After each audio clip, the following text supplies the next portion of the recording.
guys. Against the light. Okay.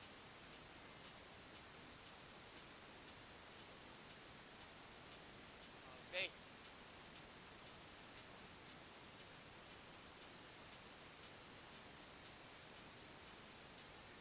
So, yan nga, kailangan pa rin. Dito tayo sa trail.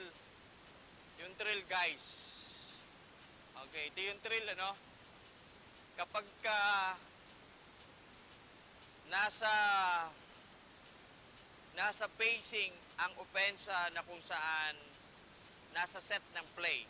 Big sabihin, nasa methodological approach ang opensa. Maingat sila, talagang focus sila kung paano sila makaka-score. Tama ba? So, tayo naman na referee, lalo na si Trail, no? Siyempre, 45 degree, nakatingin doon sa basket. And then, huwag ka naman masyado doon nakalabas doon sa sideline. Eh, distansya rin, no? Kasi baka itulak ka dyan. Di ba? Lalo na nasa grassroots level tayo. Tapos, habang nagre-rebound, kasi ang depensa, ang challenge niyan is rebounding. Ang opensa naman, ang challenge niyan is about sa kanilang offense, like sa play nila. Yan. So ngayon, kapag nandiyan ang play, focus, kapag pumasok na sa K area or sa restricted area, dapat kayong tatlong referee compress. Lapit. Lapit kayo, di ba? Ang iba kasi, yung trail referee, nananatili na lang dito. Hindi na gumagalaw. Dito na lang siya lagi. Dapat, pag nag-compress, hindi ko masubukan ang whistle kasi hindi nyo na ako maririnig niyan. Pag nag-compress sila, nandun na yung play, ikaw naman, trail referee, lapit. Pero composure, nandun pa rin naman. Okay? Kapag nakita mo na may clear in immediate control sa bola ang depensa, ibig sabihin, backcourt na yan to front court, pupunta na doon ang direction of play. Huwag ka muna, no? Nagre-reboundan pa nga lang, ang ginagawa naman ni trail referee, pumupunta na doon.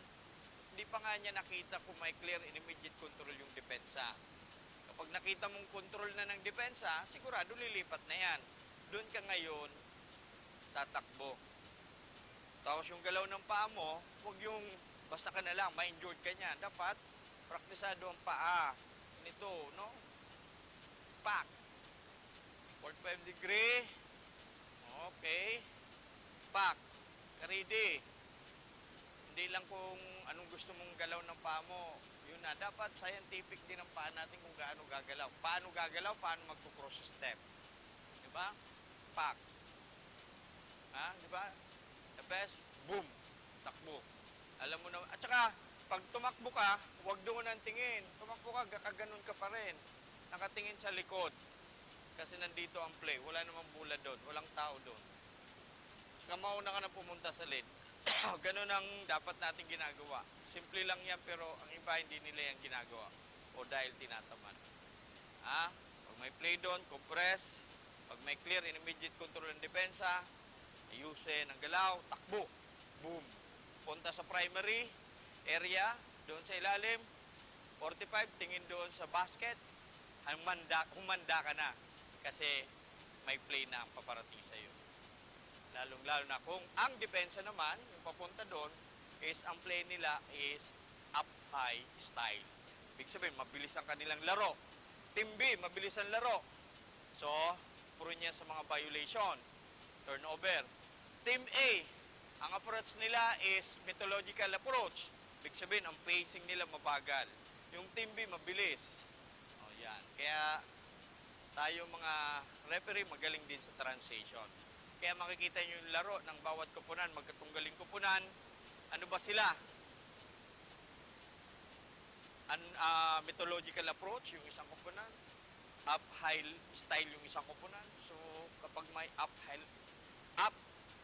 style yung isang kupunan, prepare transition kasi mabilis ang laro nila. Kapag dito naman sa methodological approach, yung Team A, prepare kayo sa officiating, primary area of responsibility, napakahalaga. Kapag mabagal ang pacing or tempo ng isang kupunan, primary area of responsibility. Focus sa primary nyo. Yan ang napakalaga guys, na? So don't forget my advice, right?